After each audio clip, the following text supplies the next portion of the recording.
Yun mga lods, na trauma si ma'am, no? Sa huling bakasyon niya pala, gano'n nangyari sa taxi. Kaya ako nagpapasalubong na. Hindi kasi nagpapasalubong. Taxi na sinakyan niya. Ewan ko, ano nangyari sa'yo nun, ma'am? Wala, tinakot kaya ako. Dinala ako sa madilim na ganyan. Tapos sabi niya, gusto niya akong hold upin. Sabi ko, gumawa ka ako ng hindi maganda. Naka-live tayo sa Facebook. Sabi ko sa kanya, makikita lahat. Sabi niya, nag-declare siya? Opo, kaya lang hindi niya alam kung nagkukunwari lang ako naka-video.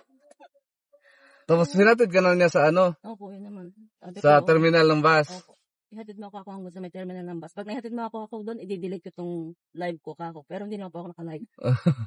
Ayun mga lods, no, grabe yung ginawa niya. Nagka-trauma si ma'am sa Ganun lang technique. sa mga sa mga taxi driver kapwa ko dyan, no? Bakit ang hilig niyong gumawa mga lods ng Nakatakot. kasama naman ng imahe natin. Biruin mo, ganun ginawa kayo. Nagka-trauma na to si ma'am. Sabi ko, ayoko na. Sabi ko, kaya buti na lang, dumaan ka sa TikTok ko. Kung hindi ako dumaan, ma'am, magpapasundo ka.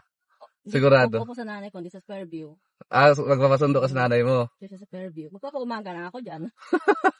Magpapaumaga na ako. Bali, mapuyad na akong airport. So, ganun katiwala si ma'am sa atin, mga lods.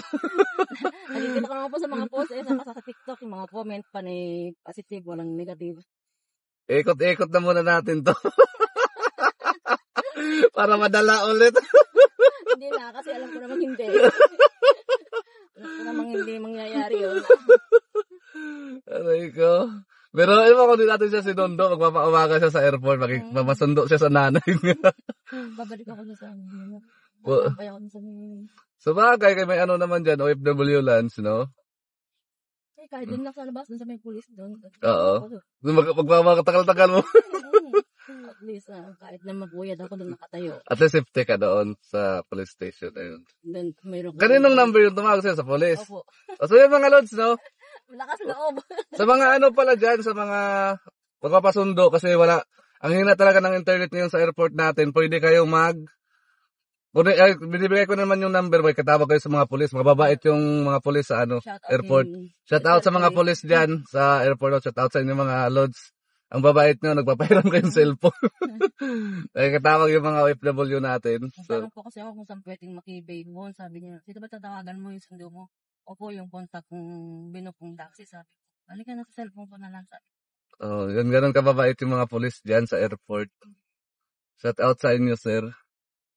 Sa the way din po yung makisuyo para balik maganda. Buti na lang din dumaan tayo sa FYP ni ma'am, kundi magpapaumaga. Ikot-ikot muna natin ito mga lods para lalong madala. Binigay ko na rin yung TikTok mo sa mga kaibigan kung ano sa umaga. Oh, di ba? Gumawa lang tayo ng mabuti, sigurado mga anak yung ginagawa natin. Senior ko na pati sa kapitbahay ko doon, senior ko. Ganun na sila katiwala sa atin. Dito na lang kayo, Papo. Alam kong siguradong ligtas kayo. Kahit dili si ma'am, tawanan pa rin tayo. Dili si ma'am lumapag. Okay, ma-turbulence siya.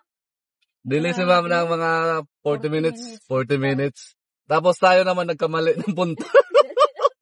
Napunta tayo sa Terminal 3. Terminal 1 pala. Lalo tuloy na tagalan tayo. Anong oras na? Mag 11:30. Ay, 11:30 na pala. No? Sakto lang po para pa yung first trip ng Pakapanatuan. Baka makuha mo yung first trip mga alas 3 or mga 2:30 ganun. Tapos lang. At least sa terminal ka na. Safety ka na. Di ka na matatakot.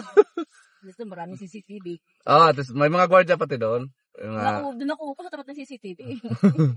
Di ka na mangamba. Click mo na yun. Uy, ang dami nito. Click mo na. Ha? Click mo na. Thank you, mama. Sige. Regalo nung amo ko nung hinatid ako sa airport. Di siya may share blessing. Sige.